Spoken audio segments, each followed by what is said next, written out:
Hello. I thought I would do another update on the Belgorod situation. It seems that the Ukrainians or the pro-Ukrainian Russians have done a second border crossing, this time in Shebekino. And I want to report on what's been happening over the last few days. I'm sorry for the delay on this. There's a bit of complications about reporting. Basically, it was initially reported that the pro-Russian dudes just advanced into the area, like right here, like that, and then withdrew the next day. And I assumed that it wasn't really a big deal, so I didn't report on it. But it seems that what actually happened is the pro-Ukrainian Russians, or the Free Russians, I guess would be a term for it, they advanced, took control over Novaya Telvezhanka, and then during the middle of the day withdrew to the outskirts of it, and then some new elements advanced from outside the territory into this direction and advanced, basically captured a settlement west of a river right here. It then advanced in this direction to Zibrovka, and in this direction toward Moran. There's also advances towards this direction, and there's some reports that they potentially have reached Rizhevka, but I've seen absolutely no confirmation of that. Or Vosnesentsova, whatever that is. There's also another crossing over here, which I'm slightly skeptical about because there aren't a lot of roads which I could use to advance inside this area. I think you'd need by the terrain. But I've also heard reports that they advanced from Sereda down here and could control territory that looks more like this. But from what I've heard, Morom is basically at the point of being encircled, and the Russians, after advancing into Novaya Tavazhanka, were basically cut off by the Ukrainians. And it is reported by the Belgorod regional governor that the Russians can no longer reach the settlement of Novaya Tavazhanka. And I've heard rumors of a lot of Russian prisoners being taken, including the commander of the forces inside this area being killed. So, whatever's going on here, it looks like the Ukrainians drew the Russians into a trap and trapped forces in the city and likely have taken them prisoner. And then, of course, use the opportunity of all the Russians being advanced here to take this area on the west of a river and advance towards Dubrovka and potentially encircle Morom. Well, it doesn't look like it's complete encirclement because there's still a route in and out of the city. There's also advancement over here, which implies that Russian forces are very weak inside this region. If they're able to freely move and control this intersection, which they pretty much have to if they've been cut off from Novaya Telvezhanka, the Ukrainians have to have access to the supply route, so there's almost no way they don't control this crossroads if they're exerting this much influence over a settlement here.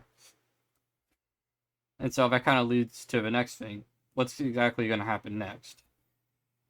And that's kind of complicated because from what I hear, well, they'd probably want to take Shebekino next and leverage the defense position here, or at least use it as a trap, because another thing which I've heard is they're letting the Russians bring forces into this region and let them group up and then hit those places with artillery. Like they hit the town hall, they hit the regional administration building, and they hit the police station area where a bunch of Russian forces were concentrated.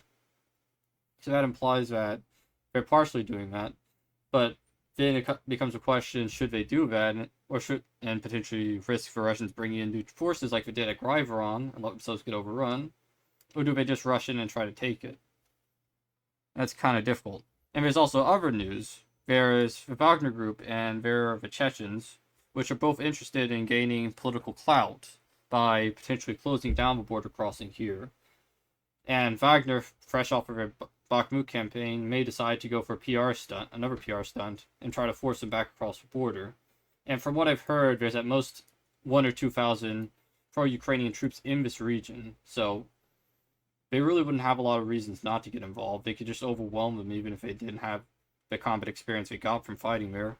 And the Chechens are obviously doing that because they've kind of been known as the TikTok warriors since the start of a war. They don't exactly have a best reputation for fighting, so they definitely would be wanting to make their mark, but until they actually do, this is all really speculation. And from what it looks like, the Russian, they had a very quick response to Grayvoron. They immediately deployed a bunch of Spetsnaz troops, a bunch of Oman troops, an entire freaking brigade into the area. Well, I faced the armored battalion, but point still stands, and pushed them back across the border. It's a very quick response.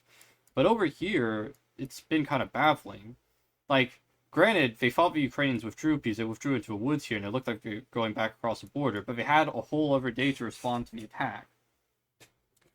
And until they actually do mount a response, it's actually kind of perplexing, because they could deploy the same troops they did there, but I guess the thought is, why would they bother if they're just going to cross again? Maybe they'll want to do a bit of entrapment on the Russian side. But I don't think they'll give the opportunity. It's just such bad PR having a settlement. Like, this area, which the Ukrainians are involved, just this area here, Shebekino, Novaya Tavazhanka, and Titovka, that has a population equivalent to Bakhmut. Like, that's basically equivalent to losing a settlement the size of Bakhmut, granted without all the fortifications the Ukrainians built up around Bakhmut, and, you know, the relative strategic importance of Bakhmut as a crossroads city. It'd be just basically that. They're losing a settlement the size of Bakhmut in a matter of days to some few hundred, a couple thousand pro-Russian volunteers. It'd be a horrible propaganda defeat, and they frankly can't tolerate a defeat like this by any extent. But tomorrow we'll get more news. We'll see if they continue their offensive or did a whole thing, let the Russians potentially throw all the forces they can at it and then withdraw. We won't know until tomorrow.